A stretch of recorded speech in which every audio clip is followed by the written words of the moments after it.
Welcome, I'm Lizzie Brooks, and this is how to do squats properly.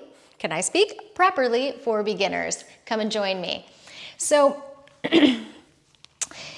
you're gonna hear a lot of things about squats. And the whole thing is that it all depends. It depends on your body. It depends on what you're actually trying to accomplish. So sometimes people will say, don't squat with your knees far forward. Or they'll say, only squat with a straight back. And don't let your hips go back and have a lumbar curve. So many things. Okay, none of that is actually wrong.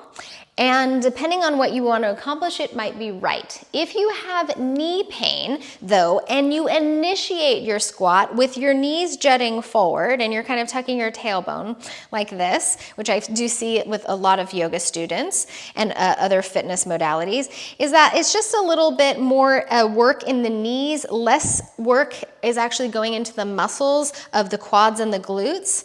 And so what I like to think about is from this hip crease, right, where the leg kind of connects in, initiating your squat there. So if you think of nothing else, think about that. Maybe go wider than your hips to start with your feet placement, and then just initiate that hinge of your hips back. Now, if you have extreme lordosis in your spine and you're kind of very much like this, then sure, you might want to elongate the lumbar a little bit and drape the tail just a bit.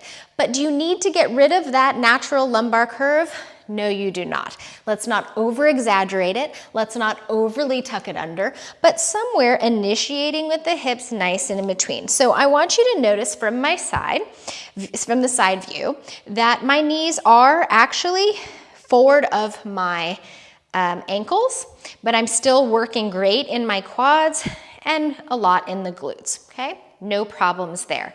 Now, if I wanted to change the work of the glutes and maybe go even more in the glutes and bring a balance aspect, then I might shift my hips even further back, not go as far down with my seat this time, keep the hips a little higher, and work here, keeping my knees, and they're still slightly forward of the ankles, but that's going to give me a different change in the work and which muscles are working. What you generally probably want to avoid is taking the hips lower than the knees all the time in your squats if you have knee pain.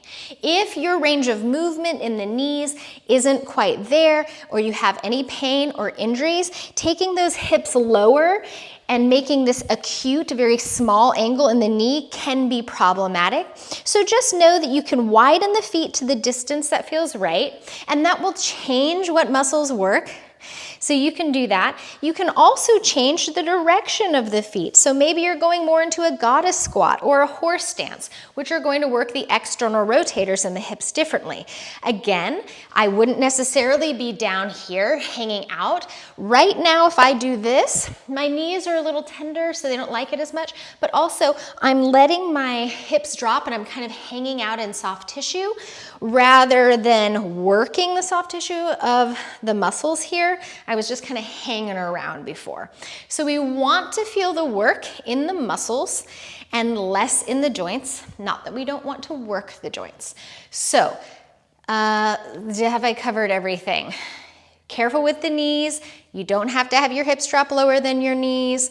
If you are holding a weight in your squat, you are going to have to consider differently that squat. So if I was holding a weight here for a long period of time and I was going to press up, that might be problematic on my knees, more so than if I just had a smaller range of movement. So again, consider the range of movement, the health of the joints, and what muscles you're trying to work. Within that range, there are a lot of ways to do squats, and I hope that you find one that works for you, or many. Have a wonderful day. Namaste.